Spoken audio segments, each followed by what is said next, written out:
So when you have started working on data, so you need to understand कि आपके data में दो तरह की वैल्यूज होंगी। एक होंगी आपकी कैटेगरिकल वैल्यूज, दूसरी होगी आपकी न्यूमेरिकल वैल्यूज। ठीक है, न्यूमेरिकल वैल्यूज। तो कैटेगरिकल वैल्यूज कैसी होंगी? जहां पे आपको डेटा कुछ ऐसा मिलेगा जहां पे लिमिटेड नंबर ऑफ ऑप्शंस हैं। आपके पास ऑप्शंस में वैरायटी नहीं, जैसे जेंडर हुआ, तो जेंडर क्या होता है? जेंडर या तो मेल हो सकता है, या फीमेल हो सकता है, या ट्रांस हो सकता है। इसके अलावा कोई चौथी वैल्यू नहीं हो सकती। राइट। इसी तरह से मान लो अगर क्लास में कैटेगराइजेशन है, क्लास में कैटेगराइजेशन, ठीक है, तो यहाँ पे आपका क्या हो जाएगा कि सपोज अब किसी क्लास के लिए एक्सीलेंट है, या गुड है, या बैड, या एवरेज है, या फेल है। ये चार हो सकती हैं या पांच हो सकती है, जैसे भी आपने क्लास को कैटेगरीज में डिवाइड किया है। ठीक है। इसी तरह से अभी जैसे मान लो हमारे पास और भी बहुत सारे जो भी आप एग्जांपल यहाँ पे देख रहे हो, तो फॉर एग्जांपल सिटी है, हमारे पास डेटा है, तो डेटा में सिटीज हैं।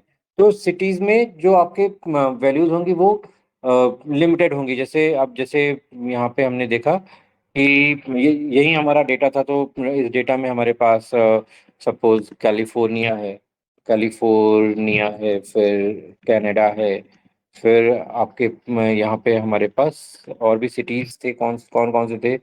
अगर हम यहाँ पे देखें तो बहुत सारे सिटीज हमारे पास थे। तो कैलिफोर्निया हुआ, वॉशिंगटन हुआ, ठीक है, वॉशिंगटन या टस्कनी, हाँ, ठीक है। तो इस तरह से आपके पास कुछ लिमिटेड नंबर ऑफ सिटीज थे।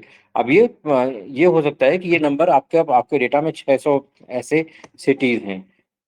लेकिन यहाँ पे अब क्या है कि आप इनमें से कोई भी वैल्यू है, आप किसी को भी आपस में कैलकुलेट करके कुछ भी ऑपरेशन करा के आप एक दूसरे में कन्वर्ट नहीं कर सकते। राइट। आपको ज्यादा से ज्यादा इसमें काउंट क्या आप इसमें क्या कर सकते हो? काउंट फाइंड आउट कर सकते हो कि क्लास कैटेगरी में एक्सीलेंट कितने लोग हैं, गुड कितने लोग हैं, एवरेज कितने लोग हैं, फेलियर कितने लोग हैं। राइट। या अगर सिटीज है तो उसमें कैलिफोर्निया वाले कितने, कनाडा वाले कितने, गुड़गांव वाले कितने, दिल्ली वाले कितने, टस्कनी वाले कितने। ये आप एक काउंट काउंट फाइंड आउट कर सकते हो। इसके अलावा और कुछ भी फाइंड नहीं कर सकते हो। ज्यादा से ज्यादा क्या फाइंड आउट कर सकते हो? परसेंटेज फाइंड आउट कर सकते हो कि टोटल 100 के लोग में कितने परसेंट लोग एक्सेलेंट में हैं, 100 के लोग में कितने परसेंट लोग फेल हैं 100 की स्ट्रेंथ में। यही फाइंड आउट कर सकते हो। ठीक है। इसके अलावा आप और कुछ भी फाइंड आउट नहीं कर सकते। So that's what is categorical value. ठीक है। दूसरी आती है आपके पास न्यूमेरिकल वैल्यू, जहां पे आपका डायरेक्ट नंबर्स इन्वॉल्व होते हैं। तो नंबर्स इन्वॉल्व होने में अब आप यहाँ पे कोई भी अरिथमेटिक ऑपरेशंस परफॉर्म करा सकते हो। ठीक है, कोई भी अरिथमेटिक ऑपरेशन आप परफॉर्म करा सकते हो। ठीक है। तो ये नंबर क्या हो सकता है? आपका प्राइस हो सकता है। ठीक है, मोस्टली प्राइस है, या सैलरी है, या फीस है, या फाइन है। ये जितनी भी चीजें हैं ये सारी क्या है? न्यूमेरिकल वैल्यू है। अब ये न्यूमेरिकल वैल्यू कहीं ना कहीं कैलकुलेट होके आ रही होंगी। ठीक है, कैलकुलेशन से आ रही होंगी। अंडरस्टूड।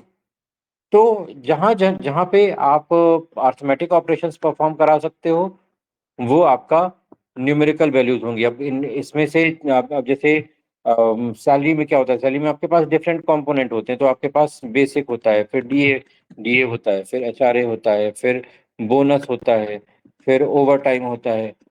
ठीक है, तो ओवर टाइम है। अब ये सारी क्या है? ये बेसिक एचआरए डीए, ये सारी चीजें क्या है? ये भी सारी आपस में ये कहीं ना कहीं न्यूमेरिकल वैल्यू है, और इन सबको आप किसी भी तरह के अर्थमेटिक ऑपरेशंस के लिए यूज कर सकते हो। करेक्ट है। ठीक है।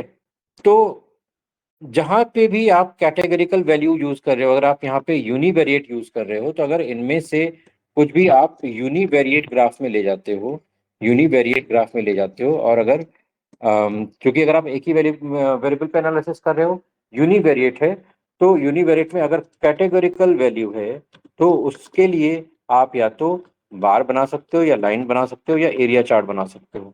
इसके अलावा कुछ भी नहीं बना सकते। ठीक है, अगर हमारे पास न्यूमेरिकल वैल्यू है, ठीक है, तो न्यूमेरिकल वैल्यू वैल्यू के लिए अब आप यहाँ पे इंडिविजुअल बार स्टार्ट नहीं कर सकते, तो यहाँ पे आप रेंजेस में ऑपरेशंस करोगे। रेंजेस वाला ग्राफ यूज करोगे, तो रेंजेस वाले ग्राफ में क्या आ जाता है यूनिवेरिएट में? हिस्टोग्राम। ठीक है, तो वहां पे आप हिस्टोग्राम को यूज करोगे। तो इस तरह से आप फाइंड आउट कर सकते हो कि कब आपको कौन सा ग्राफ कहाँ पे यूज करना है when you are talking about univariate.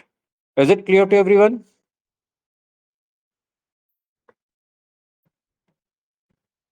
Is it clear to everyone?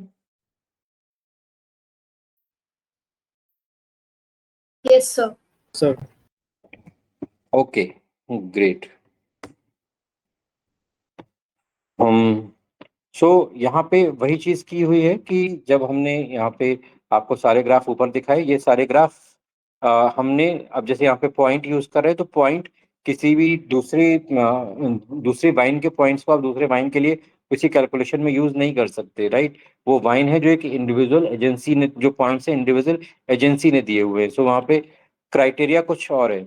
ठीक है, तो ये इन सब के लिए हमने यहाँ पे क्या यूज किया है, ये सारी कैटेगरिकल वैल्यूज है, तो हमने यहाँ पे बार चार्ट, प्लॉट और एरिया, ये सारा यूज किया है।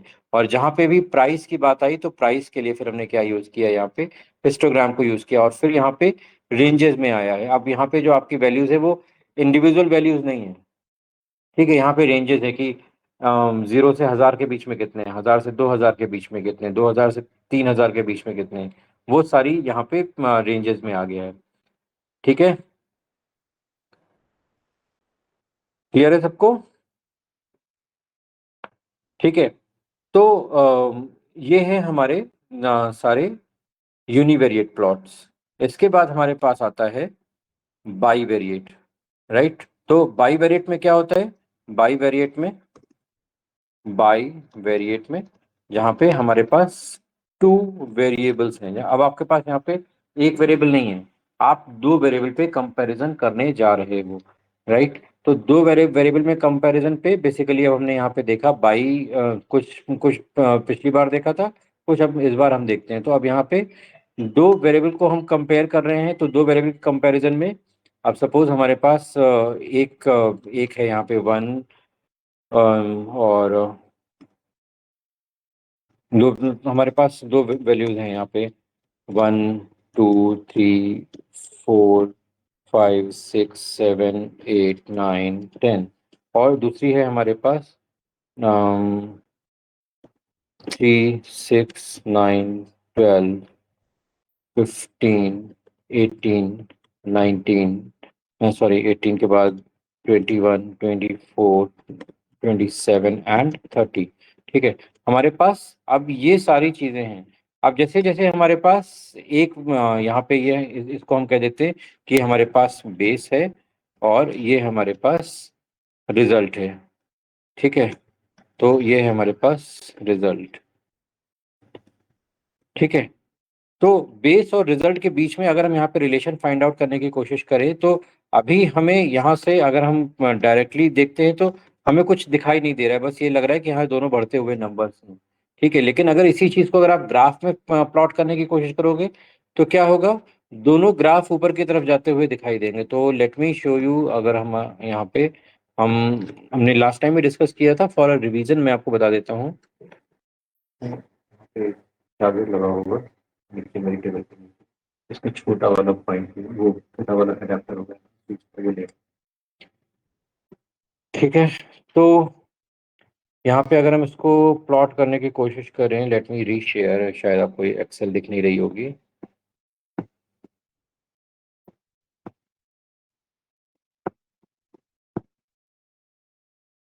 सब क्या कर ठीक है, कुछ गड़बड़ आ रही है, हो रहा है लैपटॉप मेरा।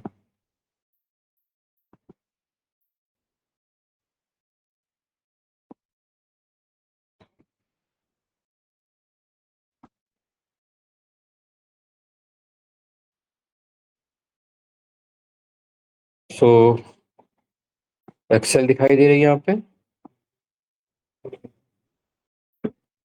तो यहाँ पे हमारे पास हमने हमने दिया 1 2 3 4 5 6 7 8 9 एंड 10। ठीक है, यहाँ पे हमने दिया। Thank you. हमने यहाँ पे दिया, फिर दूसरा दिया हमने 3 6 9। तीसरा भी हम ले लेते हैं 7 14 21। और दोनों को हम ड्रैग कर लेते हैं। हमने यहाँ पे ड्रैग कर लिया। यहाँ पे हमने दिया ए, बी और सी। हमने ये इन तीनों को यहाँ पे इस तरह से डाला, और हम इनके लिए अगर ग्राफ यहाँ पे प्लॉट करते, सिर्फ एक्सेल में कर रहे हैं अभी ग्राफ प्लॉट। तो यहाँ पे हम इसमें गए और यहाँ पे आप देखोगे तो देखो यहाँ पे 3 लाइनें हमें दिखाई दे रही हैं एबीसी के लिए, और तीनों हमें ऊपर की तरफ जाती हुई दिखाई दे रही हैं।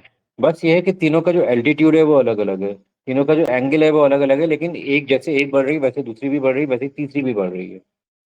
राइट। तो या तो यहाँ पे हम क्या कह सकते हैं, दोनों के बीच में एक पॉजिटिव रिलेशनशिप हमें दिखाई दे रही है। Is it clear? एक पॉजिटिव रिलेशनशिप हमें यहाँ पे दिखाई दे रही है।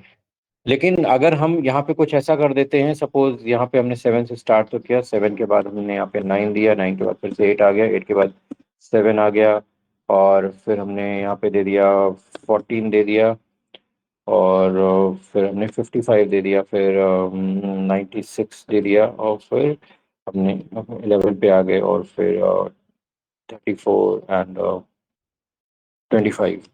ठीक है। तो अभी यहाँ पे ये जो सी वाली लाइन हमारे पास पास जो दिखाई दे रही है, इसको अगर आप देखोगे तो आप कह सकते हो कि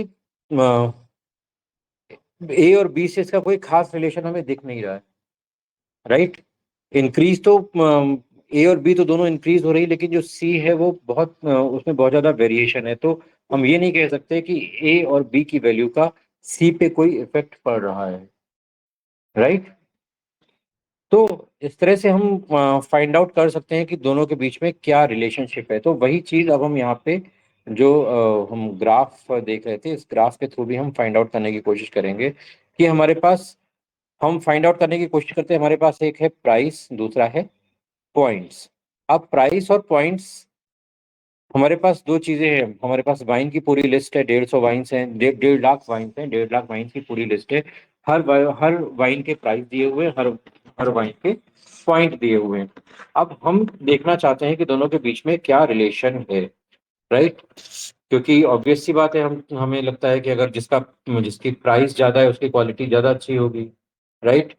या जिसमें पॉइंट जिसके पॉइंट ज्यादा हैं ऑब्वियसली उसका प्राइस ज्यादा होगा, वाइस वर्सा। दोनों चीजें हम एज्यूम कर सकते हैं। राइट। तो यहाँ पे हम फाइंड आउट करने की कोशिश करेंगे क्या प्राइस और पॉइंट्स के बीच में आपस में कोई कोरिलेशन है। तो हम यहाँ पे फाइंड आउट करने की कोशिश करते हैं। तो अगर हम यहाँ पे देखते हैं, अब इसी चीज को अगर हम यहाँ पे, ये हमने यहाँ पे लाइन चार्ट दिया है, इस लाइन चार्ट की जगह जगह पे अगर हम यहाँ पे स्कैटर प्लॉट डालते हैं, तो यहाँ पे आपको ये स्कैटर प्लॉट दिखाई दे रहा है। ठीक है। या स्कैटर प्लॉट में इस तरह से हम लाइन डाल देते हैं, या यहाँ पे अगर हम सिर्फ लाइन डालने की कोशिश करते हैं। ठीक है। ये तो बड़ा अजीब सा दिख रहा है, हम यहाँ पे ये यही वाला देख लेते हैं, ये हमें सही दिख रहा है। ठीक है। तो जो यहाँ पे हम लाइन डाल देते हैं। ठीक है। तो यहाँ पे अब अभी आपको कुछ पॉइंट्स यहाँ पे दिखाई दे रहे हैं। अभी हम यहाँ पे इसको थोड़ा सा और एक्सटेंड करते हैं। ठीक है। तो जिससे यहाँ पे थोड़ी भीड़ दिखाई दे, अभी भीड़ बहुत कम दिखाई दे रही है। यहाँ पे हमने डाल दिया। ठीक है। और यहाँ पे हमने चार्ट टाइटल में हम डाल देते हैं चार्ट एरिया सेलेक्ट डेटा हम कर दिया, और डेटा हमने सेलेक्ट कर लिया यहाँ से यहाँ तक पूरा। ठीक है। अभी आप अगर इस चार्ट को देखोगे तो इस चार्ट में क्या दिखाई दे रहा है? डॉट्स लाइन जाएगा। ये डॉट से लाइन क्रिएट हुई। हाँ। अब ये डॉट से ही पूरी लाइन क्रिएट हुई है। ठीक है। ये जो आप लाइन देख रहे हो ये पूरी डॉट से ही क्रिएट हुई है। अब अगर हम यहाँ पे रैंडम नंबर डाल देते हैं, रैंडम, यहाँ पे इधर ये क्या है, 330 तक गया है ना, 330 नंबर हम, तो हम यहाँ पे रैंडम हमने डाल दिया, रैंड बिटवीन, और हमने 3 से 330 के बीच के हम यहाँ पे नंबर डाल देते हैं। ठीक है, हमने यहाँ पे डाल दिए। ठीक है, अभी देखो क्या आ गया।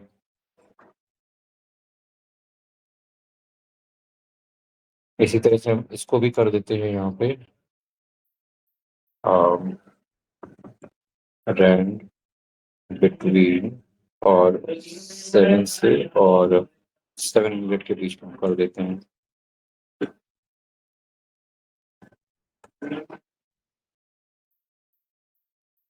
तो अभी यहाँ पे आप देखोगे तो यहाँ पे अब ये जो आपको पॉइंट दिखाई दे रहे हैं, पॉइंट आपस में कहीं से भी कोरिलेटेड दिखाई दे रहे हैं, कहीं से भी आपस में कोई कोरिलेशन दिखाई दे रहा है यहाँ पे।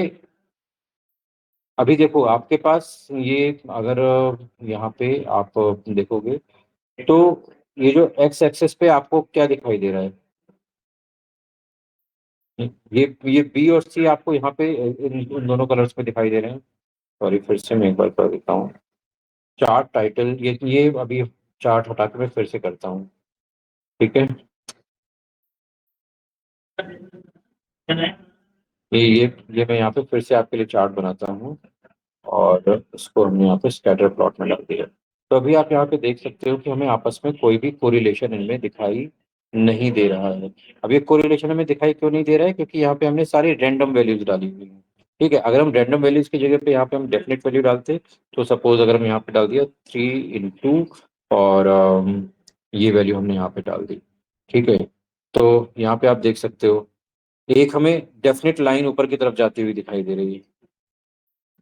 ठीक है, तो यहाँ पे एक्स एक्सिस में हमें क्या दिख रहा है, एक्स एक्सिस में हमारे पास है जो हमारी ए की वैल्यू है, ये सारी एक्स एक्सिस पे दिखाई दे रही है। तो 50, 100, 150, अगर हम यहाँ पे चार्ट एरिया में इस तरह से जाते हैं, यहाँ पे सेलेक्ट डेटा पे गए और यहाँ पे हमने डी की बजाय सिर्फ बी और सी को हम लेते हैं।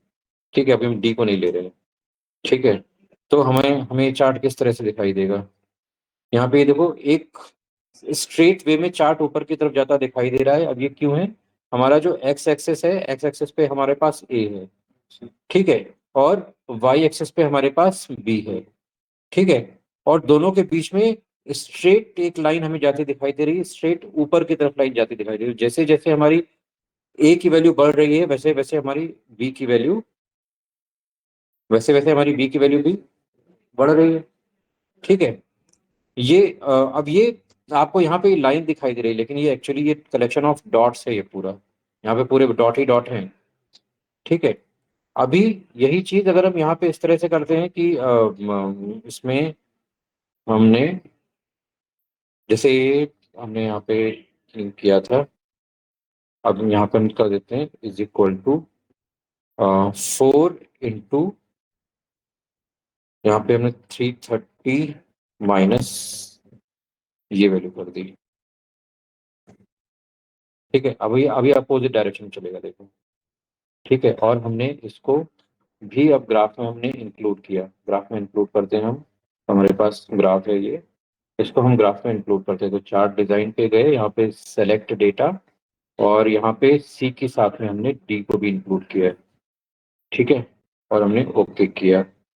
अभी जब आप यहाँ पे चार्ट देखोगे तो ये देखो एक उल्टी लाइन दिखाई दे रही है। ठीक है, ये उल्टी लाइन क्या है, ये भी आपका एक्स एक्सेस पे अभी भी आपका ए ही है, जो कि 330 तक जा रहा है मैक्सिमम। ठीक है, और यहाँ पे क्या आ रहा है, जब मिनिमम वैल्यू है तब ये वैल्यू कहाँ पे है, जब मिनिमम वैल्यू है तब ये है वैल्यू 1316 पे। जैसे ये वैल्यू आगे बढ़ी, ये वैल्यू डिक्रीज होने लगी, डिक्रीज होती चली जा रही, डिक्रीज होती चली जा रही। जैसे ही ये वैल्यू मैक्सिमम पे पहुंची तो ये वैल्यू जीरो हो गई। ठीक है, तो ये हो गया इनवर्स रिलेशनशिप। ठीक है, अब यहाँ पे अगर हम एक जंबल रिलेशनशिप फाइंड आउट करने की कोशिश करते हैं, हमने यहाँ पे डी कॉलम दे दिया, और डी में हमने यहाँ पे दिया रैंड बिटवीन, और हम यहाँ पे कह देते हैं कि ये अम, ये वैल्यू 1000 से, और ये वैल्यू सपोज 100 से और 500 के बीच में रहेगी। ठीक है, या 200 से 500 के बीच में कर देते हैं। ठीक है, 200 से 5 के बीच में हमने यहाँ पे वैल्यू कर दी। ठीक है, और ये हमने यहाँ पे एग्जीक्यूट कराया। अभी जब हम इसको ग्राफ में इंक्लूड कराएंगे तो क्या होगा, इसको जब हम ग्राफ में इंक्लूड कराएंगे, चार्ट डिजाइन पे गए, सेलेक्ट डेटा, और यहाँ पे हमने इसको चार्ट में इंक्लूड कराया, तो आप यहाँ पे देख सकते हो जब हमारा चार्ट आया तो कैसा दिखाई दे रहा है।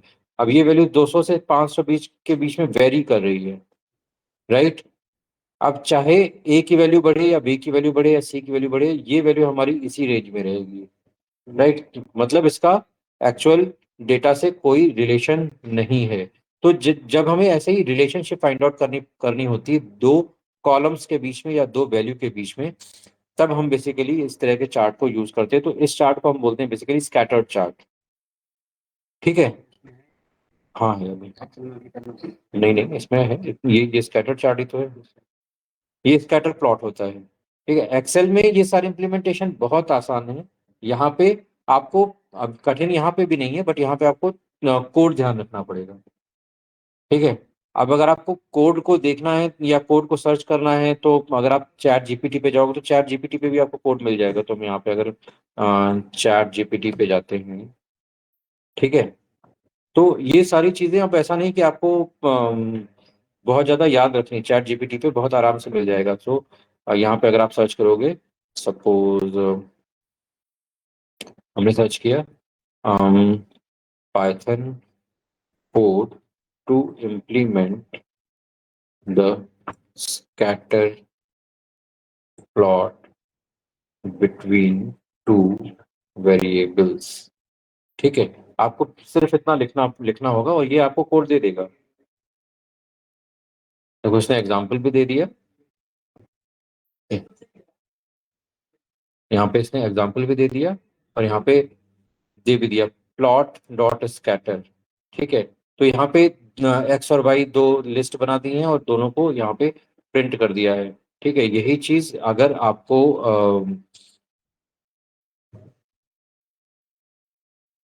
डेटा वाइज अगर करनी है, तो डेटा वाइज भी कर सकते हो। सो यहाँ पे अम, ये देखो उसने दूसरे एग्जांपल के साथ में दे दिया कि आप यहाँ पे डीएफ डेटा फ्रेम है, डेटा फ्रेम। तो यहाँ पे हम डेटा फ्रेम ही बेसिकली ये जो हमारी टेबल है ये डेटा फ्रेम ही है। ठीक है। अब यहाँ पे हम क्राइटेरिया लगा रहे हैं, ये तो यहाँ तक हमारा वही पार्ट आ रहा है। ठीक है, और उसके बाद प्लॉट डॉट स्कैटर, देखो वही वही चीज आ रही है। ठीक है, फिर एक्स एक्सिस पे क्या होगा, वाई एक्सिस पे क्या होगा, उसका कलर क्या होगा, उसका टाइटल क्या होगा, ये सारी चीजें आप यहाँ पे डाल सकते हो। तो देखो अल्टीमेटली ये सारी चीजें आप चैट जीपीटी के थ्रू भी कर सकते हो। अब यहाँ पे ये अगर इतना पार्ट यहाँ पे कंपेयर करोगे तो इतना पार्ट यहाँ पे आपको बिल्कुल यहाँ से मिल रहा है। ठीक है, तो ये आप आराम से इतना कॉपी कर सकते हो, लेकिन इसको अटैच कहाँ करना है, इसको अटैच यहाँ करना है। इसको ये अटैच करने के लिए कम से कम आपको समझ तो होनी चाहिए। Are you getting everyone?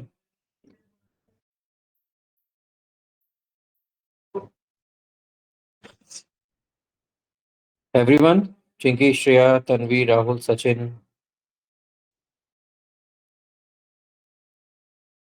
तो अभी इसमें आप और भी इम्प्लीमेंटेशन कर सकते हो, जैसे कलर का इम्प्लीमेंटेशन यहाँ पे दिया हुआ है, या आपको यहाँ पे इसका टाइटल क्या रखना है। अभी यहाँ पे टाइटल वगैरह कुछ भी नहीं आ रहा है, तो आप अपनी नीड के अकॉर्डिंग यहाँ पे टाइटल वगैरह डाल सकते हो। तो सपोज यहाँ पे आपने दे दिया, अभी यहाँ पे ब्लू कलर डिफॉल्ट कलर है, यहाँ पे आपने आपने इसको रेड कलर में देना है। ठीक है, और टाइटल इज इक्वल टू, और यहाँ पे comparison of price and points. ठीक है, इस तरह से हमने यहाँ पे दे दिया और इसको एग्जीक्यूट कराया। अम,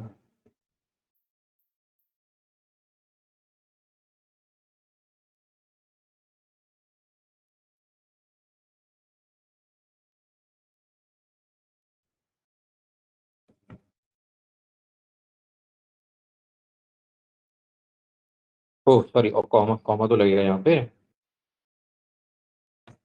कॉमा। तो यहाँ पे देखो कलर चेंज हो गया, यहाँ पे ऊपर टाइटल भी आ गया, comparison of price and points. ठीक है, तो जो भी कलर आप यहाँ पे डालोगे, अब यहाँ पे सपोज ग्रीन डाल दो तो ग्रीन कलर में आ जाएगा। ठीक है, जो भी कलर आप डालोगे, जो भी टाइटल डालोगे, वो यहाँ पे उसी तरह से आ जाएगा। आप वही इम्प्लीमेंट कर सकते हो। ठीक है, यहाँ पे अब जैसे यहाँ पे 100 के अंदर हमने प्राइस लिया हुआ है, हम यहाँ पे 200 के अंदर अंदर का प्राइस ले रहे थे, यहाँ पे हम टॉप की अभी 500 वैल्यू ले रहे हैं। हम 500 की जगह पे 200 वैल्यूज ही प्लॉट करते हैं, तो ये थोड़ा सा प्लॉट और क्लीन सा दिखने लगेगा। यहाँ पे अभी अभी देखो हमारे पास वैल्यूज कम हो गई हैं, प्लॉट हमारा और क्लीन सा दिखाई दे रहा है। जो टॉप के जो वैल्यूज हैं बस वही हमें दिखाई दे रही है। अभी यहाँ पे हम टॉप की ले रहे हैं, हम लास्ट की ले लेते हैं, टेल 200। ठीक है, तो टेल 200 में देखो क्या हो गया। ठीक है, तो जैसे भी आप यहाँ पे इम्प्लीमेंट करना चाहो वो आप छोटी छोटी चीजें यहाँ पे इम्प्लीमेंट करके देख सकते हो, बहुत आसान है। और बहुत आसानी से ये सारी चीजें इम्प्लीमेंट हो जाएंगी। तो scatter plot is nothing but a comparison. जो कंपैरिजन हम यहाँ पे एक्सेल में कर रहे हैं वही कंपैरिजन यहाँ पे हम इसमें भी कर रहे हैं, बस वहां पे हम डायरेक्ट डेटा सेलेक्ट करके कर रहे हैं, यहाँ पे हम डेटा को कोड के थ्रू सेलेक्ट कर रहे हैं। तो ये वाला पार्ट आपको कहीं ना कहीं जब भी आप ईडीए करोगे, ये बंद कर दो, कहीं ना कहीं जब भी आप ईडीए करोगे तो ये वाला पार्ट तो आपको यूज करना ही करना पड़ेगा, राइट। ये वाला पार्ट इसलिए यूज करना है कि ये तो आपका ईडीए है और इससे आप अपने डेटा को एक्सप्लोर कर ही रहे हो, राइट। जैसे जैसे आप प्रैक्टिस करते जाओगे।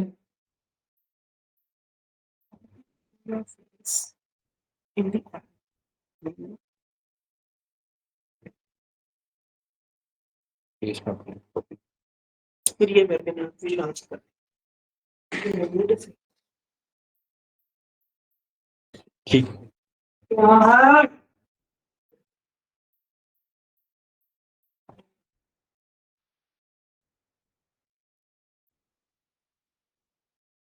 ओके।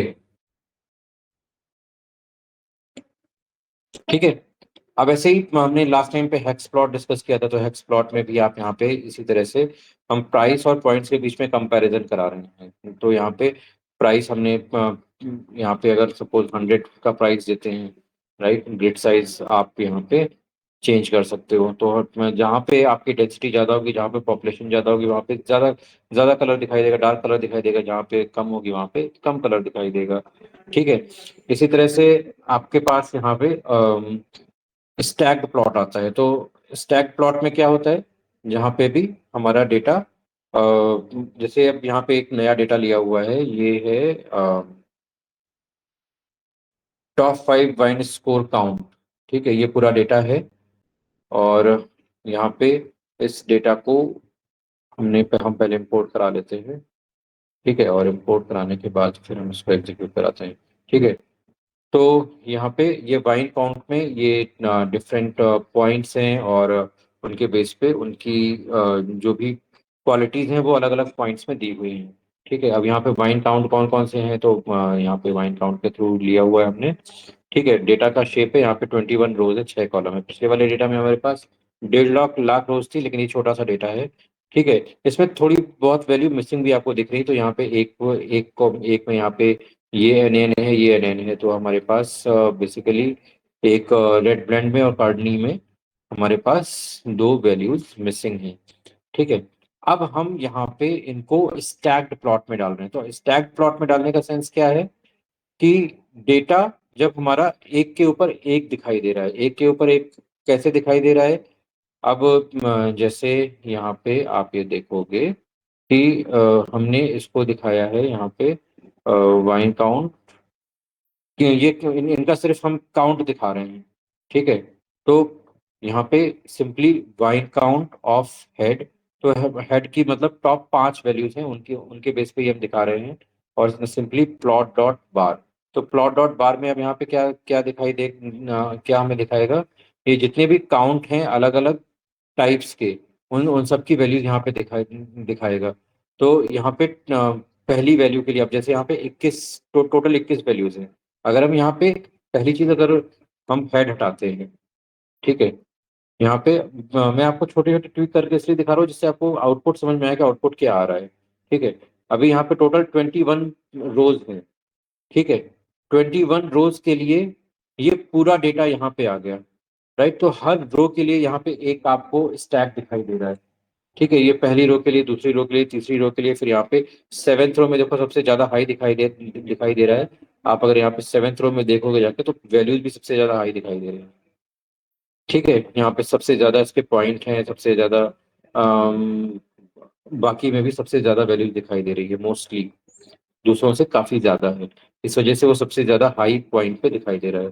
ठीक है, तो अब यहाँ पे कर कर क्या रहा है, यहाँ पे हमारे पास पहले पॉइंट है, पहले पॉइंट को उसने प्लॉट किया, फिर उसके ऊपर ये रेड बैंड को प्लॉट किया, फिर 87 को प्लॉट किया, फिर 68 को प्लॉट किया, फिर 36 को प्लॉट किया, और फिर 72 को प्लॉट किया। तो एक के ऊपर वो एक वैल्यू प्लॉट करता चला गया है। ठीक है, तो यहाँ पे पॉइंट आपका जो जो भी आ रहा है ब्लू से आ रहा है यहाँ पे, फिर आपका ये जो बॉर्डेक्स है ये आपका ऑरेंज से आ रहा है, फिर कैबिनेट ये आपका ग्रीन से आ रहा है, कार्डनी आपका रेड से आ रहा है। तो वही सारी पॉइंट्स आपको यहाँ पे दिखाई दे रहे हैं। यही चीज अब हम यहाँ पे अगर हेड डाल देते हैं तो क्या होगा, अब केवल जो टॉप की 5 वैल्यूज है, तो 0, 1, 2, 3, 4, यही हमें यहाँ पे दिखाई देंगे। ठीक है, फिर टॉप है, टेल डालने पे आपको जो लास्ट वाले हैं वो दिखाई देंगे। यहाँ पे अगर टेल डाल दोगे तो यहाँ पे आपके जो लास्ट 5 हैं, 16, 17, 18, 19, 20, वो दिखाई दे रहे हैं। ठीक है, तो स्टैक प्लॉट बेसिकली क्या करता है कि हर वैल्यू को इंडिविजुअली वो उठाता है और उसको एक दूसरे के ऊपर डालता चला जाता है। तो अगर आप इसको इम्प्लीमेंट करने की, सपोज यहाँ पे हम हमारा ये है, इसको अगर हम स्टैक प्लॉट में इम्प्लीमेंट करने की कोशिश करेंगे, तो यहाँ पे स्टैक प्लॉट का ऑप्शन होता है, होता होगा, मैंने सेल पे कभी किया नहीं है। यहाँ पे स्टैक, नहीं, ये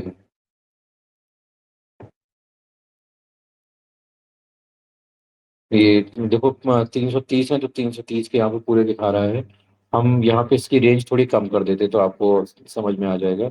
यहाँ पे हम सेलेक्ट डेटा करते हैं और ये 331 की बजाय हम यहाँ पे सिर्फ 15 तक कर देते हैं। ठीक है, तो यहाँ पे आप आपको देखो अलग अलग value A B C D की सबकी अलग अलग वैल्यू दिखाई दे रही है। ठीक है, अब कंपैरेटिवली अब सी और डी काफी बड़े हैं, तो सी देखो कितना बड़ा दिखाई दे रहा है, सी को हम थोड़ा कम कर देते हैं। तो 330 की बजाय हम यहाँ पे इसको 15 से ही स्टार्ट करते हैं। ठीक है, और यहाँ पे हम इसको 15 तक ही लेके जाते हैं, ज़्यादा नहीं करते हैं। ठीक है, और यहाँ पे ये भी वैल्यू हमारे पास काफ़ी बड़ी है, तो इसको भी हम 20 से और 50 के बीच में कर लेते हैं।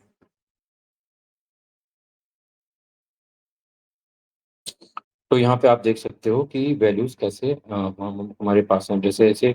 अब जैसे ए है आपका, ए लगातार 1 से 15 तक बढ़ रहा है, तो यहाँ पे सबसे छोटा उससे बड़ा, उससे बड़ा, उससे बड़ा, उससे बड़ा, ये होता चला गया। ठीक है, ऐसे ही बी भी हमारा लगातार बढ़ रहा है, तो बी यहाँ पे सबसे छोटा था, फिर उससे बड़ा है, उससे बड़ा है। अब सी है हमारा, तो सी में क्या है, ये बड़े से स्टार्ट हो रहा है, छोटे की तरफ जा रहा है। राइट, तो यहाँ पे सबसे बड़ा था, लास्ट में उससे छोटा होता चला गया। और जो डी है वो हमारा वेरिएट हो रहा है। तो इस तरह से आप यहाँ पे ये चार्ट भी क्रिएट कर सकते हो। ठीक है, इसी में एक और ऑप्शन आता है, 100% वाला। मतलब सारी जितने भी चार्ट हैं वो आपके एक ही तरह से दिखाई देंगे। तो यहाँ पे देखो सारे 100% दिखाई दे रहे हैं यहाँ पे। ठीक है, बस उनका वेरिएशन हो जाएगा, तो वो वेरिएशन यहाँ पे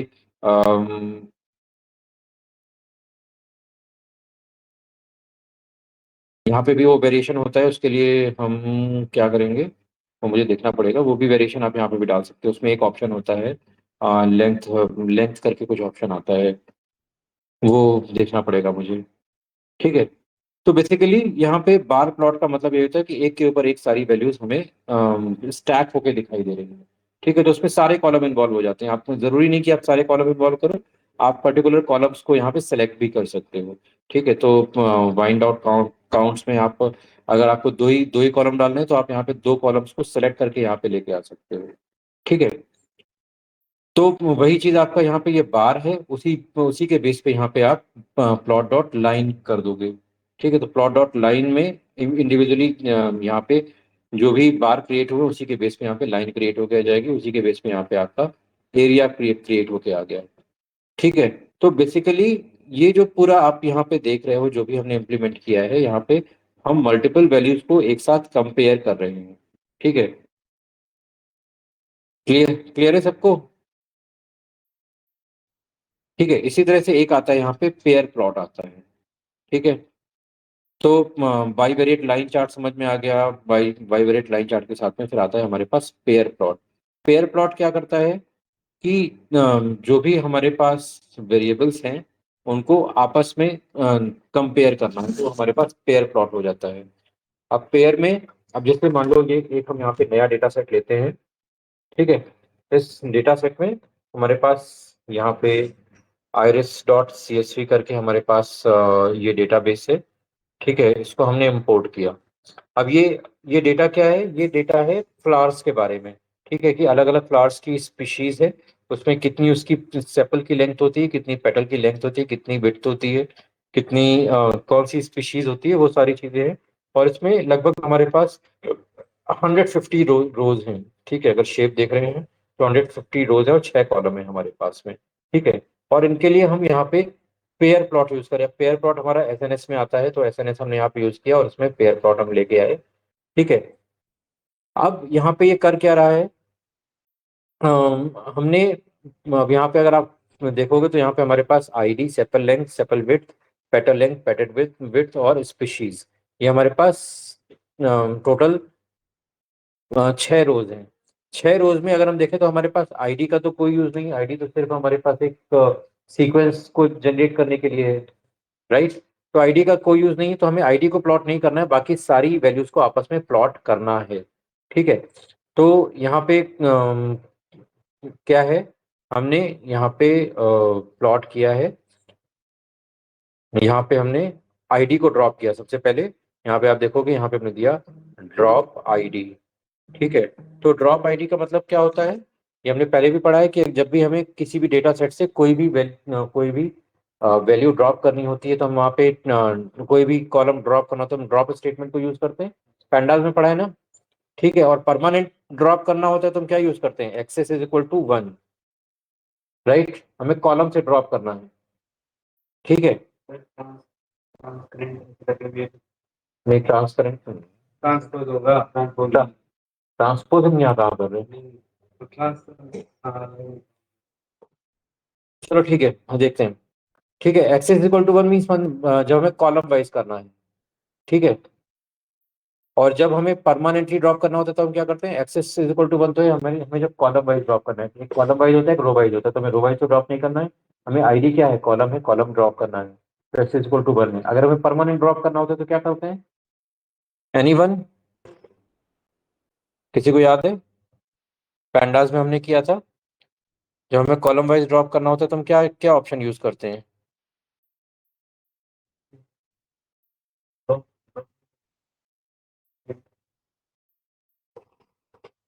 इन प्लेस करके याद है कुछ? In place is equal to true, in place is equal to false. ये पाइथन चल रहा है कि सीक्वल चल रहा है? सब भूल गए, सब बताया था। यहाँ पे नंपाई पैंडास में अगर रिवाइज करोगे जाके तो आपको पता लग जाएगा कि मैंने बताया था, ऐसे नहीं बोल रहा हूँ। In place is equal to true, in place is equal to false. In place is equal to true करने पे वो परमानेंट डिलीट हो जाता है। ठीक है, तो यहाँ पे पैंडास में जाओगे और पैंडास में हमारे पास यहाँ पे देखोगे लिस्ट डिक्शनरी, यहाँ पे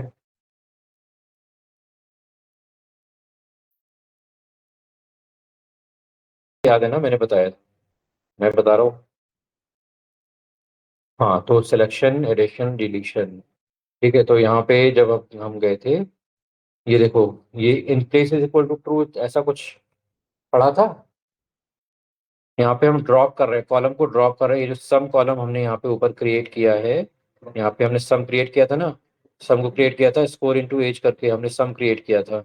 ठीक है, इस कॉलम को हम यहाँ पे ड्रॉप कर रहे हैं, तो परमानेंट हमें ड्रॉप करना होता है तो हम क्या यूज करते हैं? Place is equal to true, तो मतलब वो टेबल से हट जाएगा। अगर सिर्फ यहाँ पे दिखाने के लिए हमें ड्रॉप करना है तो हम क्या करें? In place is equal to false करेंगे। बाई डिफॉल्ट वही होता है, in place is equal to false. तो यहाँ पे जो दिखाने के लिए वो हट जाएगा, लेकिन वो टेबल में बना रहेगा। परमानेंट ड्रॉप करना हो तो in place is equal to true किया तो वो परमानेंट ड्रॉप करेगा। ये चीज पढ़ी थी।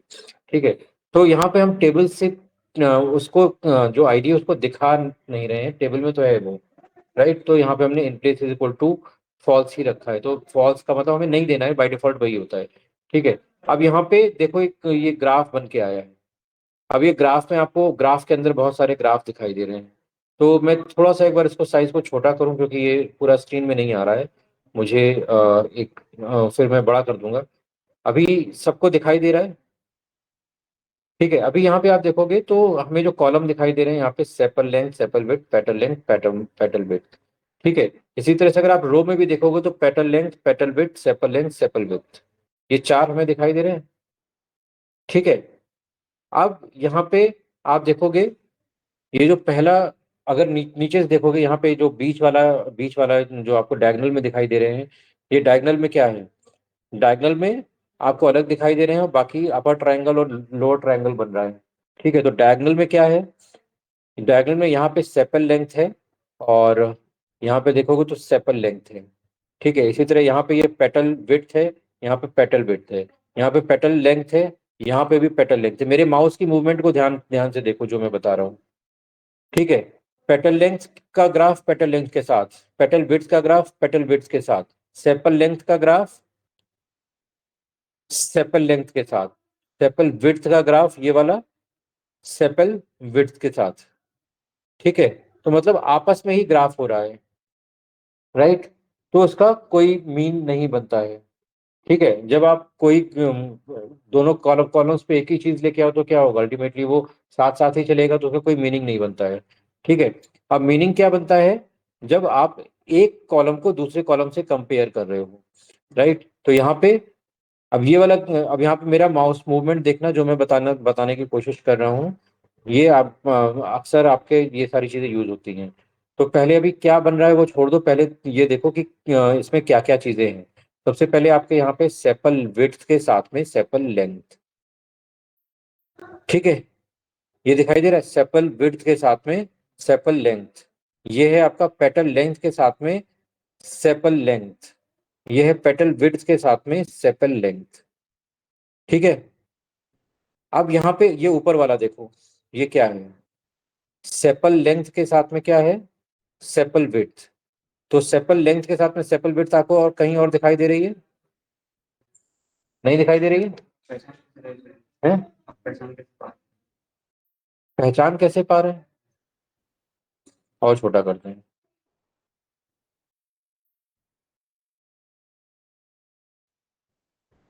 अभी नाम सारे दिखाई दे रहे हैं ऊपर नीचे? सबको ग्राफ क्लियरली नजर आ रहा है? तो यहाँ पे देखो ये वाला जो ग्राफ है, ये क्या है? सेपल लेंथ और सेपल विड्थ के बीच में। ठीक है। और ये वाला ग्राफ क्या है? सेपल विड्थ और सेपल लेंथ के बीच में। तो मतलब ये वाला ग्राफ और ये वाला ग्राफ सेम चीज के बीच में कंपेयर हो रहा है। अंडरस्टूड? ये जो ऊपर वाला जो पहली लाइन में जो ग्राफ दिख रहा है और जो लेफ्ट वाली लाइन में ग्राफ दिख रहा है, वो एक ही चीज है। इसी तरह से जो सेकंड वाला ग्राफ है वो, और ये सेकंड वाला ग्राफ, ये भी एक ही चीज है। इसी तरह से ये ऊपर वाला ग्राफ जो राइट कॉर्नर वाला है और लेफ्ट कॉर्नर वाला ग्राफ, ये एक ही चीज है।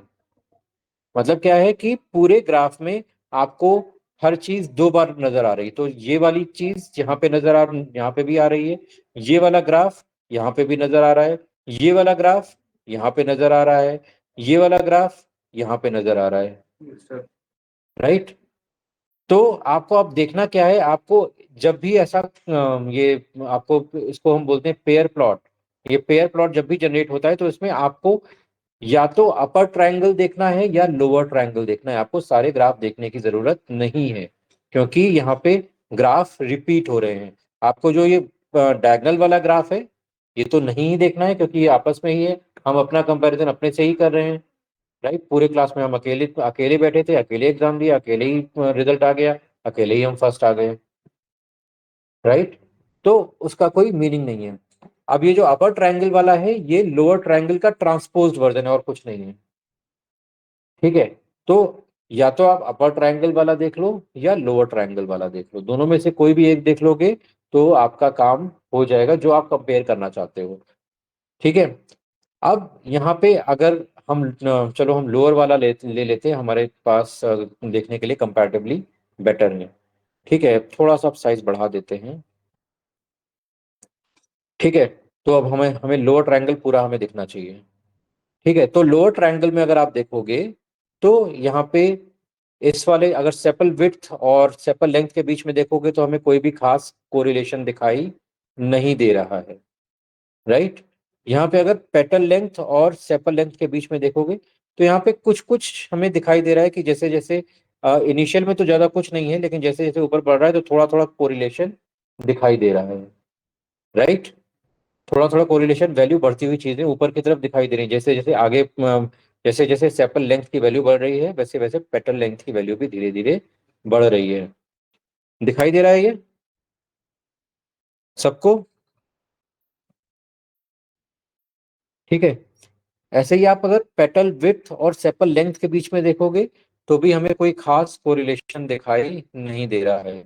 यहाँ पे सेपल विड्थ और पेटल विड्थ के बीच में भी कोई रिलेशन नहीं है, और पेटल लेंथ और सेपल विड्थ के बीच में भी कोई रिलेशन दिखाई नहीं दे रहा है।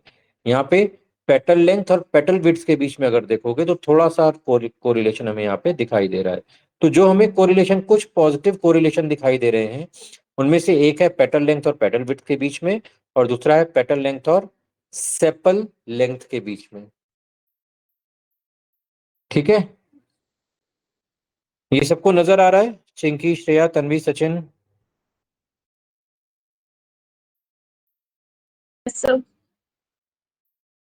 राइट, सो जहां पे भी इस तरह से एक वैल्यू ऊपर जा रही है और दूसरी वैल्यू भी ऊपर, मतलब आगे बढ़ने पे इस तरह से ऊपर की तरफ जाता हुआ ग्राफ दिखाई दे रहा है, तो इसका मतलब क्या है कि वैल्यू पॉजिटिवली कोरिलेटेड है, कि एक वैल्यू ऊपर की तरफ जा रही है तो दूसरी वैल्यू भी आगे बढ़ रही है। राइट, अब जैसे यहाँ पे हमने ग्राफ में देखा था, इस यहाँ पे जो नीचे वाला ग्राफ हमने देखा था, यहाँ पे ये जो हमारी ब्लू लाइन है, ये ब्लू लाइन क्या है? ब्लू लाइन हमें दिखा रही है कि एक वैल्यू हमारी ऊपर की तरफ जा रही है, तो एक वैल्यू आगे बढ़ रही है तो दूसरी वैल्यू भी हमारी आगे बढ़ रही है। अब यहाँ पे कंसिस्टेंटली आगे बढ़ रही है क्योंकि हमने सिंपल मल्टीप्लाई किया है। ठीक है, अब अगर हम यहाँ पे कुछ इस तरह से कर देते हैं कि सपोज यहाँ पे हम इसमें हम रैंडम नंबर लगा देते हैं, रैंड विथ वील, और ये हमने यहाँ पे किया कि हम एक से हम 2 से 4 के बीच में एक रैंडम नंबर लेना है। ठीक है, और हम इसको यहाँ पे अगर एग्जीक्यूट कराते हैं,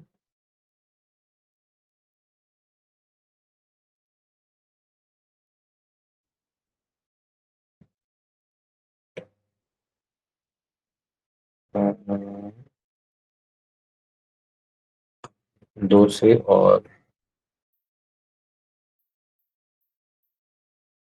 4 इसके बीच में एक रैंडम।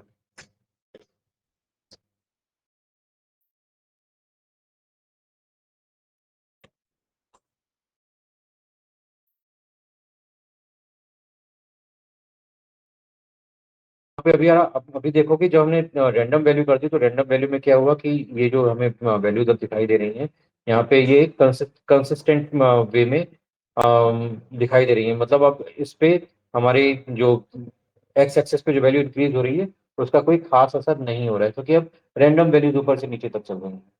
राइट, तो इस तरह से आप यहाँ पे कोरिलेशन को फाइंड आउट कर सकते हो कि एक वैल्यू ऊपर जा रही है, एक वैल्यू नीचे जा रही है, तो उसका उसका क्या असर हो सकता है। ठीक है, ये चीज समझ में आई कि ये ग्राफ क्या है? ठीक है, देखो ग्राफ बनाना बहुत आसान है, ग्राफ को समझना थोड़ा सा इम्पोर्टेंट है, क्योंकि जब तक आप इस ग्राफ को नहीं समझोगे आप इंटरप्रिटेशन या मॉडल्स को फाइंड आउट नहीं कर पाओगे, आप रिजल्ट क्या है उसको इंटरप्रिटेट नहीं कर पाओगे। एक्सप्लेन करना ही तो मेन चीज होती है। ठीक है, अब इसी तरह से यहाँ पे अगर हम इसको और कलरफुल वे में देखना करना चाहते हैं तो यहाँ पे हमने क्या दे दिया है, यहाँ पे यू मतलब इसका जो शेडिंग है वो कैसी होनी चाहिए, तो वो शेडिंग यहाँ पे डिसाइड करेगा। तो यहाँ पे अलग अलग तरीके के यूज हैं, तो यहाँ पे हमने जैसे स्पीसीज दे दिया और साइज इज इक्वल टू 3 दे दिया। तो यहाँ पे ऊपर हमने साइज नहीं दिया था तो थोड़ा छोटा आ रहा था, अब यहाँ पे हमने साइज दे दिया, साइज इज इक्वल टू 3, तो यहाँ पे थोड़ा सा बड़ा आ गया। और यहाँ पे कौन सा टाइप है वो किससे रिप्रेजेंट हो रहा है, तो आइरिस सेटोसा किस कलर से रिप्रेजेंट हो रहा है, और आइरिस वर्सिकलर किस कलर से रिप्रेजेंट हो रहा है, आइरिस वर्जिनिका कौन से कलर से रिप्रेजेंट हो रहा है, ये हमें यहाँ पे क्लियरली दिखाई दे रहा है। अभी देखो ग्राफ वही दिख रहा है, सिर्फ यहाँ पे कलरिंग चेंज हो गई है। ठीक है, यहीं पे आप साइज को अगर थोड़ा सा और बड़ा करना चाहो या छोटा करना चाहो तो यहाँ पे साइज को इस तरह से आप चेंज कर सकते हो।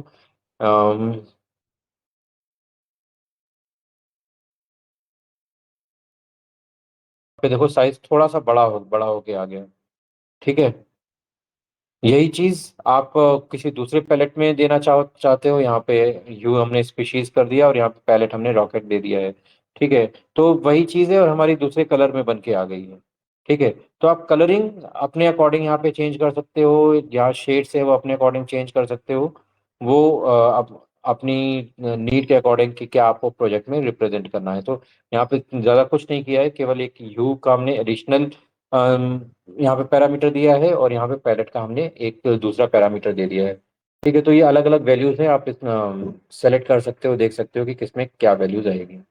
ठीक है, तो ये भी, अब यहाँ पे अगर आप आइडियली देखोगे तो जितने भी ये पेयर प्लॉट भी बन रहे हैं तो यहाँ पे मल्टीपल वेरिएबल यूज हो रहे हैं, लेकिन अगर एक ग्राफ को देखोगे तो कंपैरिजन दो वेरिएबल के बीच में ही हो रहा है। Right, understood. इसी तरह से तीसरा जो आता है आपका, वो होता है मल्टीवेरिएट प्लॉटिंग। तो मल्टीवेरिएट प्लॉटिंग में क्या होता है, मल्टीवेरिएट प्लॉटिंग में अब हमारे पास मल्टीपल वेरिएबल्स होंगे। अभी तक जो हम कर रहे थे वो एक सिंगल वेरिएबल पे या डबल वेरिएबल पे काम कर रहे थे। अब हमारे पास आपके ग्राफ में आपके पास मल्टीपल वेरिएबल्स होंगे। तो मल्टीपल वेरिएबल्स के लिए हम यहाँ पे multivariate plot, group box plot, heat map, parallel coordinates, ये सारी चीजें हम यहाँ पे देखेंगे। ठीक है, तो अब यहाँ पे थोड़ी सी और भी चीजें हमें यहाँ पे यूज करनी पड़ेंगी। तो जैसे सबसे पहले हम यहाँ पे लेते हैं, ये हमने एक डेटा सेट लिया है, ये एक हमारा प्लेयर्स का डेटा सेट है। ठीक है, ये प्लेयर्स का डेटा सेट हम सिंपली इंपोर्ट कर लेते हैं। तो अलग अलग तरह के डेटा सेट लिए हुए हैं जिससे आपको अंदाजा हो कि कैसे हम चीजें कर सकते हैं। तो थोड़ा सा बड़ा डेटा सेट है, 17,000 के आसपास इसमें टोटल वैल्यूज हैं और इसमें हम कुछ ऑपरेशन परफॉर्म करा रहे हैं। तो लेट्स सी।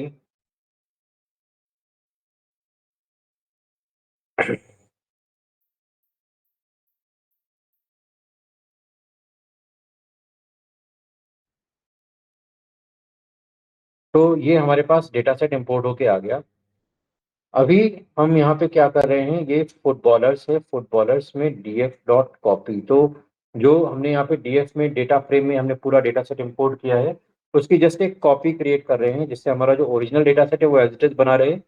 ये हमारा ओरिजिनल डेटा सेट है वो एज इट इज बना रहेगा। और यहाँ पे हमने फुटबॉलर्स नाम से एक नया डेटा फ्रेम क्रिएट कर लिया है। ठीक है, अब इसमें हम कर क्या रहे हैं,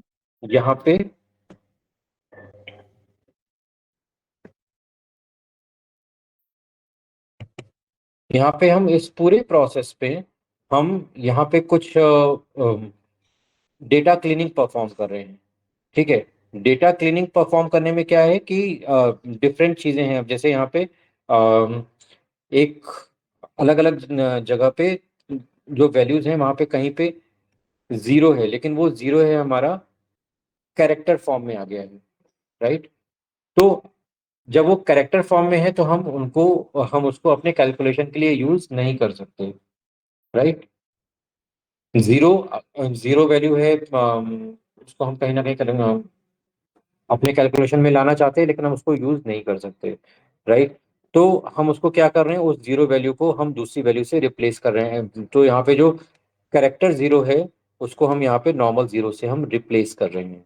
ठीक है, इसी तरह से यहाँ पे जो हमारे पास वैल्यूज है, लाइक वैल्यू एम या फुटबॉलर एम, उसको हम यहाँ पे अलग अलग टाइप में कन्वर्ट कर रहे हैं। तो उस टाइप में कन्वर्ट करने के लिए हमने यहाँ पे कुछ पैरामीटर्स, बेसिकली ये जो पोर्शन आप देख रहे हो ये हमने क्रिएट किया है डेटा क्लीनिंग के लिए।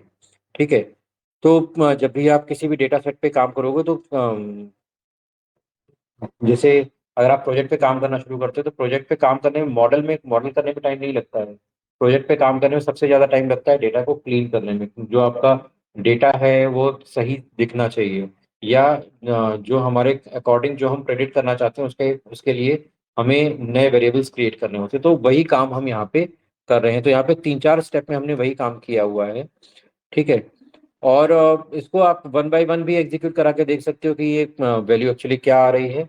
और उसके बाद यहाँ पे हम ये डेटा सेट हम देखते हैं। तो यहाँ पे ये हमारा जो फुटबॉलर्स का जो डेटा सेट है ये बना है। और इसकी 5 वैल्यूज, तो आपकी 5 वैल्यूज देखते हैं। टोटल 17,981 रोज हैं इसमें और 77 कॉलम्स है। ठीक है। अब 77 कॉलम्स में से कुछ कॉलम्स को हम यहाँ पे देख रहे हैं। तो यहाँ पे सारे कॉलम नहीं दिखाएगा, लेकिन कुछ कॉलम्स हैं, जैसे यहाँ पे नेम है, एज है, फोटो है, नेशनैलिटी है, उनका फ्लैग का एड्रेस है यहाँ पे। तो ये फाइल इस टाइप की है। देन ओवरऑल स्कोर, उसका पोटेंशियल क्या है, फिर कौन से क्लब से वो खेल रहा है। ठीक है। फिर लोगो क्या है, फिर उसका वैल्यू क्या है, उसकी पोजीशन कौन सी पोजीशन पे स्ट्राइकर है, राइट फिंगर है, लेफ्ट फिंगर है, गोलकीपर है। ठीक है। ओवरऑल वैल्यू क्या है उसकी, यहाँ पे वैल्यू एम और वैल्यू दोनों अलग अलग हैं। ठीक है। तो value M means value modified, जो हमने यहाँ पे क्रिएट करी है। वैल्यू मॉडिफाइड का मतलब है यहाँ पे अगर आप यहाँ पे देखोगे, हमने वैल्यू एम नाम से यहाँ पे कॉलम क्रिएट किया है। ठीक है। तो इतना, और इसी कॉलम में ये जो हमारे फालतू के जीरो वाली वैल्यूज हैं वो हमने हटाई हैं। ठीक है। और अगर कोई भी वैल्यू हमारे पास सिंपली नंबर में है तो हमने उसको फ्लोट में कन्वर्ट किया है, या जो यूनिट है उसको हमने यहाँ पे अपनी नीड के अकॉर्डिंग कन्वर्ट किया है। तो वही डेटा क्लीनिंग हमने यहाँ पे, जो ये वैल्यू यहाँ पे ये कॉलम दे रखा है, ये पहले से एग्जिस्ट कर रहा है। जो वैल्यू एम कॉलम है, इसको हमने यहाँ पे क्रिएट किया है। ठीक है।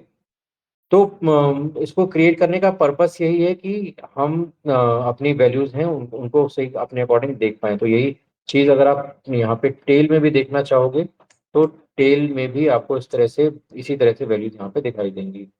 ठीक है। तो ये आपका पूरा डेटा है। इस डेटा को आप एक बार एक्सप्लोर कर सकते हो। राइट। लेट्स सी आगे। यहाँ पे कुछ विजुअल हैं, आप अपनी तरफ से एनालाइज करने के लिए अगर बनाना चाहो तो बना के देख सकते हो। ठीक है।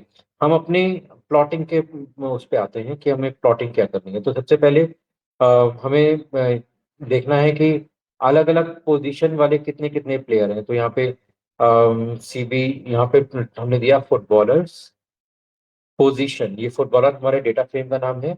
उसमें पोजीशन क्या है, सबसे लास्ट कॉलम देखा था ना अभी हमने, पोजीशन की कौन बंदा कहाँ से खेल रहा है, गोलकीपर है, स्ट्राइकर है, सेंटर मिड है, सेंटर फॉरवर्ड है, क्या है वो यहाँ पे देख रहा है। तो हमने यहाँ पे इंडिविजुअल प्लेसेस पे गोल ये खेलने वाले कौन कौन से कितने प्लेयर हैं। तो यहाँ पे सेंटर बैक कितने हैं, देन स्ट्राइकर कितने हैं, गोलकीपर कितने हैं, सेंटर मिडिल कितने हैं, ये सारी चीजें यहाँ पे दी हुई हैं। अब हम यहाँ पे प्लॉट करने की कोशिश करते हैं और कंपैरिजन करते हैं हम कि वैल्यू इनके लिए डिसाइड हुई है। जो वैल्यू आई है यहाँ पे, वैल्यू के अकॉर्डिंग कौन से प्लेयर्स हैं जो जिनको ज़्यादा वैल्यू ऑफर की गई है। ठीक है। तो यहाँ पे एक्स एक्सिस पे, अब यहाँ पे देखो प्लॉट तो आपका होगा, वो तो हमेशा एक्स और वाई एक्सिस पे ही होगा। ठीक है। प्लॉट तो ऐसा तो नहीं होगा कि आप जेड एक्सिस पे भी प्लॉट करके दिखाएं लो, क्योंकि जेड एक्सिस तो आपका थ्री में आ जाता है, जो कि आप यहाँ पे नॉर्मली रिप्रेजेंट नहीं कर सकते। तो यहाँ पे आप जो भी प्लॉट रिप्रेजेंट करोगे वो एक्स और वाई एक्सिस में ही करोगे। ठीक है। लेकिन एक्स और वाई एक्सिस में भी हम कैसे नए एंगल को दिखा सकते हैं वो हम यहाँ पे देखेंगे। तो यहाँ पे अब हमने यहाँ पे जो प्लॉट हम कर रहे हैं, नॉर्मल प्लॉट कर रहे हैं केवल वैल्यू और ओवरऑल के बीच में। तो यहाँ पे ओवरऑल क्या है, अगर आप यहाँ पे देखोगे तो यहाँ पे ओवरऑल स्कोर है और वैल्यू है ये यहाँ पे ये जो आ रही है। ठीक है। तो यहाँ पे अगर हम यहाँ पे हेड देखें तो हेड में भी इसमें इस तरह से वैल्यू आ रही है। तो यहाँ पे ओवरऑल की कुछ वैल्यू है और यहाँ पे वैल्यू है। तो इसमें अगर हम यहाँ पे ये देख सकते हैं वैल्यू, हम ये कंसीडर कर सकते हैं कि मान लो जैसे आईपीएल होता है, तो आईपीएल में किस बंदे को कितने कितने रेट पे खरीदा गया है, राइट, वो उसकी वैल्यू हो सकती है। राइट। तो वही यहाँ पे भी आप वैल्यू वही कंसीडर कर सकते हो कि कोई भी प्लेयर टीम में आया है तो उसको कितनी कॉस्ट ऑफर की गई है, या उसके ऊपर कितना इन्वेस्टमेंट किया गया है, उसकी ट्रेनिंग पे कितना इन्वेस्टमेंट किया गया है। राइट। तो वो उसकी वैल्यू हो सकती है, ऐसे हम मान सकते हैं। ओवरऑल स्कोर मतलब उसकी परफॉर्मेंस कैसी है, उसके बेस पे उसको किसी दूसरे एजेंसी ने स्कोर दिया है कि इसकी परफॉर्मेंस का लेवल ये है।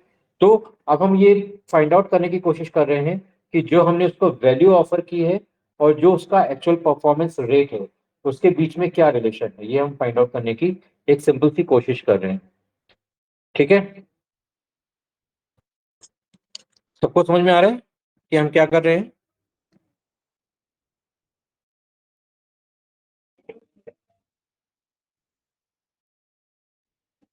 Everyone is able to follow कि हम क्या यहाँ पे क्या करने की कोशिश कर रहे हैं?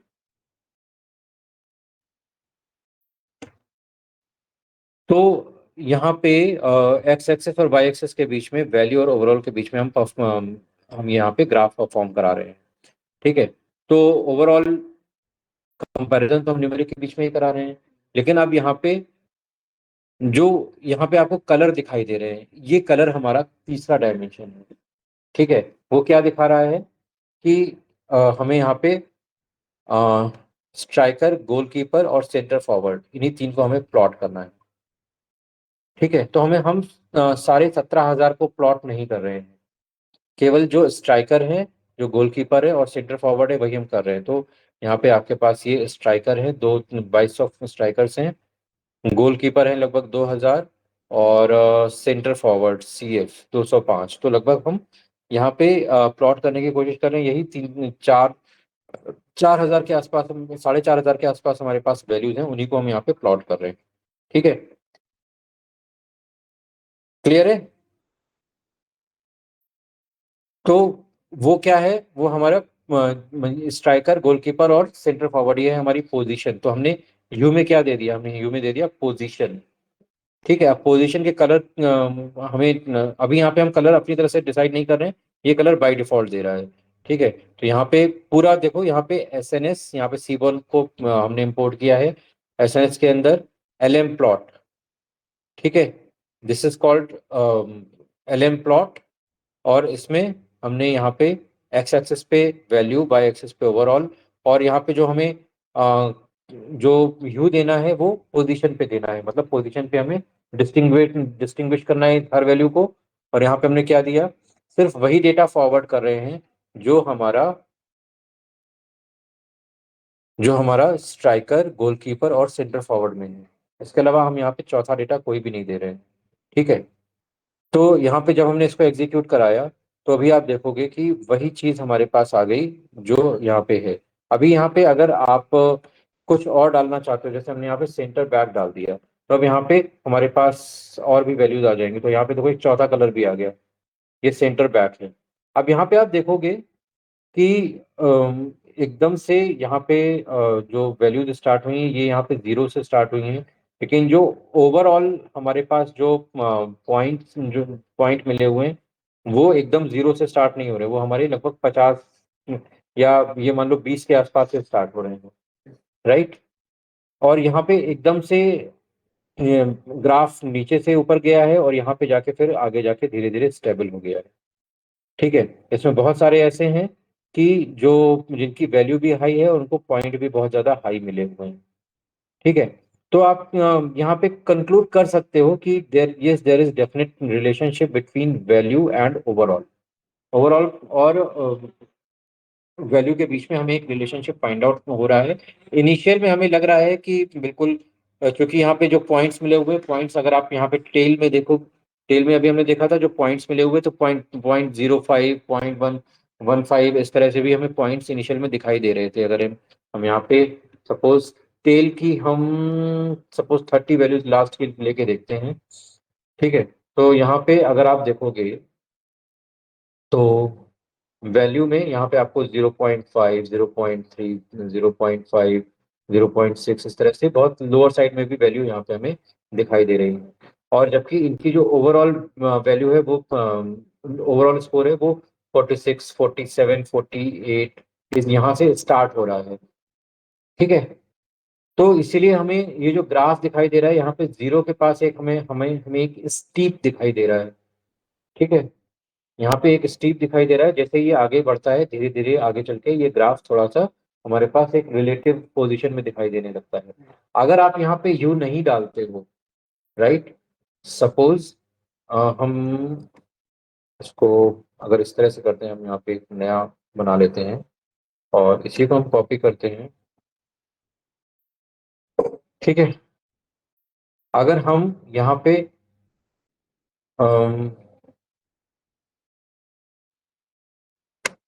यहाँ पे हम सपोज ये पार्ट नहीं डालते हैं। ठीक है, ये वाला पूरा जो लोकेशन वाला पार्ट, जो एलओसी वाला पार्ट है, वो हम नहीं डालते हैं। ठीक है, इसको हमने हटा दिया। ठीक है, और सिर्फ हमने ये पहला पार्ट ही एग्जीक्यूट कराया। ठीक है, तो क्या होगा, ये क्या हुआ, अच्छा ये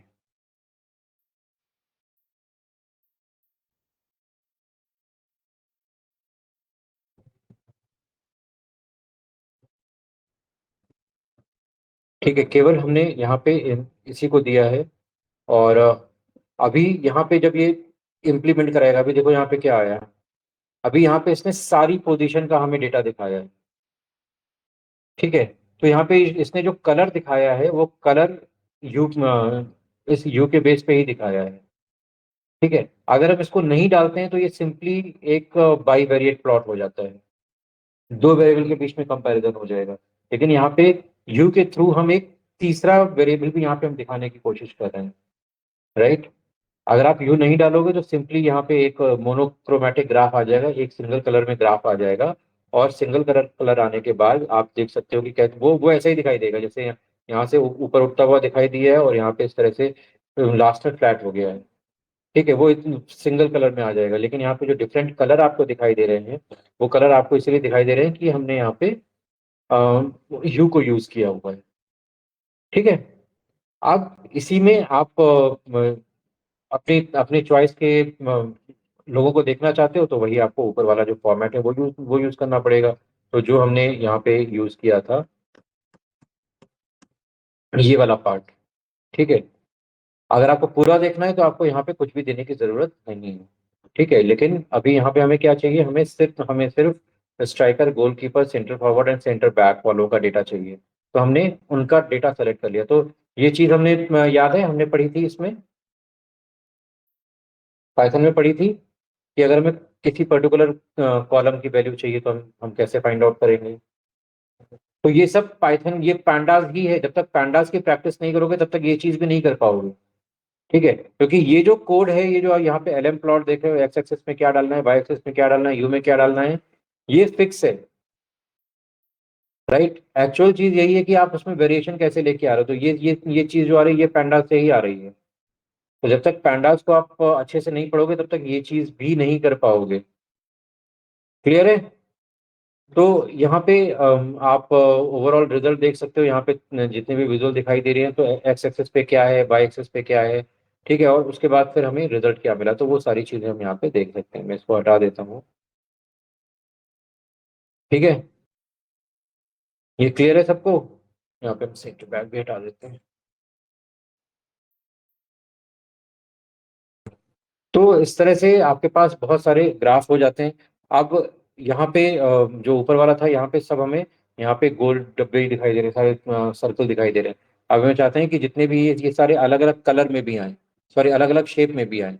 तो अलग अलग शेप में लाने के लिए हमने यहाँ पे मार्कर्स यूज कर लिए, अलग अलग मार्कर हैं। तो यहाँ पे जो स्ट्राइकर है वो ओ से दिखाई देगा, जो राइट विंगर है वो एक्स से दिखाई देगा, और लेफ्ट विंगर है वो स्टार से दिखाई देगा। ये सारी पोजीशन के बेस पे ही हम अप्लाई कर रहे हैं। तो अब जैसे हमने मार्कर अप्लाई किए, तो अब यहाँ पे देखो अलग अलग मार्कर्स में आ गए सारे। ठीक है, कलर भी अलग है और मार्कर भी अलग है। ठीक है, क्लियर? तो यहाँ पे आप मार्कर्स के लिए कोई और भी वैल्यू डाल सकते हो, लेकिन यहाँ पे कोई ऐसी डेटा में हमारे पास और कोई कैटेगरिकल वैल्यू नहीं है। नहीं तो मार्कर में दूसरी वैल्यू को भी डाल सकते हैं। ये चार डायमेंशन भी हो सकते हैं इसमें। ठीक है, आज के लिए देखो हम इतना ही रखते हैं। काफी चीजें हमने यहाँ पे डिस्कस कर ली हैं। राइट, तो जैसे जैसे आप यहाँ पे इन चीजों को समझते जाओगे, वो आपको बेटर फील देती जाएंगी, और आप अपने ग्राफ के साथ में, अपने डेटा के साथ में, अपनी वैल्यूज के साथ में बेटर वे में इंटरेक्टिव बन पाओगे। ठीक है, so please practise all these things, जिससे आप अपनी नॉलेज को बेहतर बना पाओ। And will try to close this visualization part in next class, and then we'll move towards the EDA. Okay.